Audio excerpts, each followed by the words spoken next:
Au IVe siècle avant notre ère, l'Égypte était un empire puissant et prospère.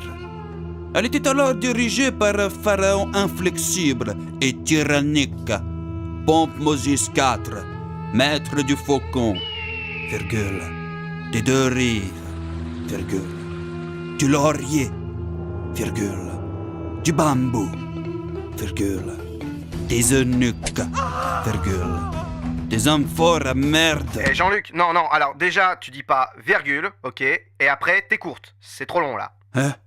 J'écoute. Allô, j'écoute. Non, t'es lourd, JL là, enchaîne. Hein?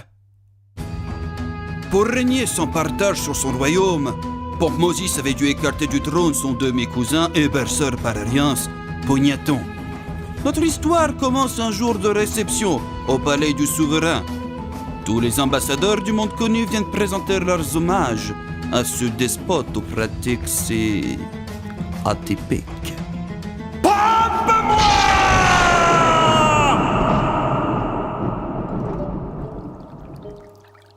Altesse, je viens renouveler le serment d'allégeance de ma cité de Naxos. J'apporte avec moi 5 tonnes de blé, 18 terres de bois et 50 kilos de gouda. Pompe-moi! Oh, Pharaon, mon Pharaon, j'arrive tout droit de Sparte, glorieuse cité des sports et des spectacles. Mon nom est Sperminos, et mon peuple uni s'agenouille devant votre mâle puissance. J'ai, pour l'occasion, rédigé un poème philosophique en votre honneur. 1, 2, 1, 2. Votre belle et bonne majesté, moi qui sors à peine de la puberté, nul stoïcisme dans ma déclaration. En vérité, je viens me faire bourriner le... Pompe-moi! Eureka! Ave, Pharaon! Je suis mandaté par le Sénat de Rome afin de vous assurer de l'amitié personnelle de notre consul. Mon nom est Caius Julius Putrefactus, dit la fausse couche. Ah!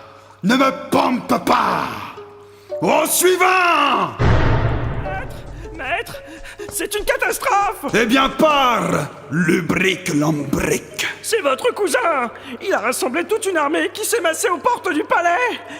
Il conteste votre pouvoir et veut prendre les rênes du royaume! Mais elles m'ont déjà toutes pompé! Mais non, je ne parlais pas de ces rênes-là, mais de... Ah! Ne me pompe pas! Je vais affronter moi-même cet usurpateur! Hein?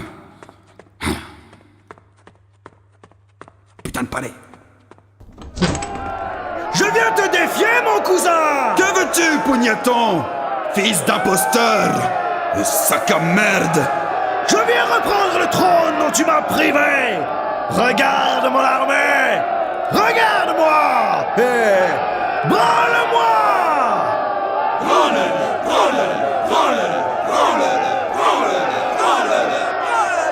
Vieux fisteur de cobra! Je suis le sœur pharaon!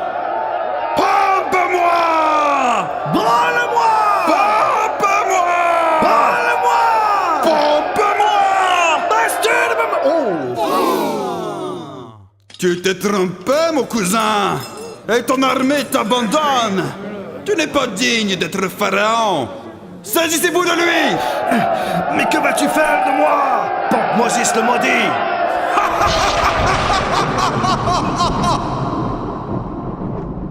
Et c'est ainsi que 2300 ans plus tard, non loin des pyramides de Gizeh,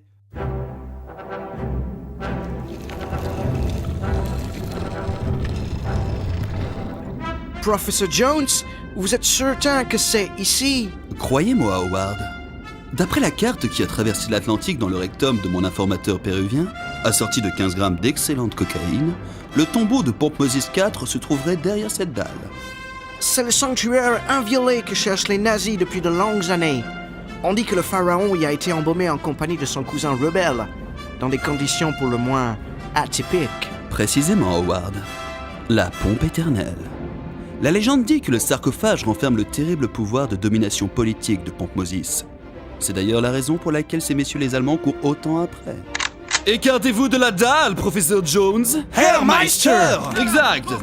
Il est temps pour le Führer de soumettre le monde à son fringant vermicelle. Une fois que la SS aura mis la main sur ce terrifiant pouvoir, nous pourrons écraser ce gros pas de bouffe de Churchill. Howard, je crois que nous sommes dans de beaux draps.